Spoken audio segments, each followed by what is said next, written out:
السلام علیکم ورحمۃ اللہ وبرکاتہ۔ دوستو، موجودہ حالات میں دارالعلوم دیوبند نے مسلمانوں سے دو اہم گزارش کی ہے۔ نمبر 1، شب برات سے متعلق 9 اپریل بروز جمعرات شعبان کی 14 تاریخ ہے۔ اس اعتبار سے جمعرات اور جمعہ کی درمیانی رات شب برات ہے۔ اس رات میں ذکر و عبادت، دعا و استغفار کی کثرت اور اس کے بعد والے دن روزہ رکھنے کی فضیلت احادیث سے ثابت ہے، لیکن کوئی عمل اجتماعی شکل میں کرنے کا کوئی ثبوت نہیں ہے۔ اس رات میں قبرستان جانے کی ترغیب بھی نہیں دی گئی ہے۔ صرف ایک بار تنہا قبرستان جانا رسول اللہ صلی اللہ علیہ وسلم سے ثابت ہے۔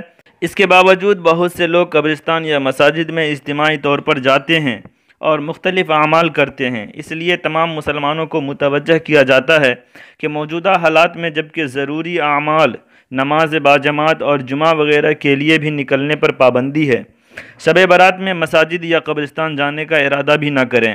اپنے بچوں اور جوانوں کو باہر نکلنے سے باز رکھیں۔ چراغاں کرنا، پٹاخہ بازی جیسی رسوم اور گناہوں سے مکمل پرہیز کریں، اور حسب توفیق رات میں نوافل اور دعا و استغفار کا اہتمام حسب معمول گھروں میں رہ کر کریں، اور 15 شعبان بروز جمعہ اگر روزہ رکھنے کی طاقت ہو تو روزہ رکھ لیں، چونکہ روزہ رکھنا مستحب ہے۔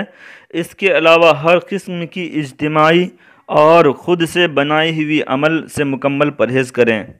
نمبر 2، لاک ڈاؤن کی پابندیوں سے متعلق دارالعلوم دیوبند نے کہا ہے کہ کرونا وائرس کے خدشے کے تحت دنیا کے اکثر ملکوں کی طرح ہمارے ملک میں بھی لاک ڈاؤن نافذ ہے، جس کے 15 دن گزر چکے ہیں، لیکن ابھی تک بعض لوگوں کے بارے میں یہ شکایت سننے میں آتی ہے وہ بسا اوقات اس پابندی کی خلاف ورزی کرتے ہیں۔ شاید ایسے لوگ ان پابندیوں کو صرف حکومت کی انتظامی پالیسی کے طور پر دیکھتے ہیں۔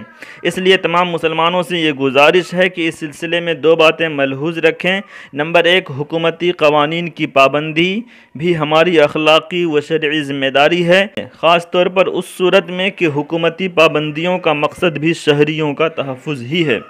نمبر 2، وبائی بیماریوں کے متعلق شریعت کی ہدایات بھی یہی ہیں کہ جہاں وبا ہو وہاں کے لوگ باہر نہ جائیں اور باہر کے لوگ وہاں نہ جائیں۔ اس کے متعلق احادیث نبویہ اور حضرت عمر فاروق رضی اللہ عنہ اور دیگر بہت سے صحابہ کرام کے طرز عمل سے یہی رہنمائی ملتی ہے۔ اس لیے موجودہ حالات میں احتیاطی تدابیر اختیار کرنا اور گھروں تک محدود رہنا شرعی اور قانونی دونوں اعتبار سے ضروری ہے۔ لہٰذا تمام مسلمان ان پابندیوں کی خلاف ورزی سے بچیں اور حفاظت و علاج وغیرہ سے بھی غفلت نہ برتیں۔ یہ تدابیر اختیار کرنا بھی شریعت کے حکم کی تعمیل ہے، اور یہ ہمارے اس ایمانی عقیدہ کے منافی نہیں ہے کہ جو کچھ ہوتا ہے صرف اللہ کے حکم سے ہی ہوتا ہے۔ ہمیں یہ عقیدہ بھی شریعت نے دیا ہے اور تدبیریں اختیار کرنے کا حکم بھی شریعت ہی سے ملا ہے۔ اللہ تعالی ہم سب کو عمل کرنے کی توفیق عطا فرمائے۔ دوستو، اگر یہ ویڈیو آپ کو اچھی لگی ہو تو ہمارے اس ویڈیو کو لائک کر دیں، چینل کو سبسکرائب کر دیں اور بیل کے آئیکن کو دبانا نہ بھولیں۔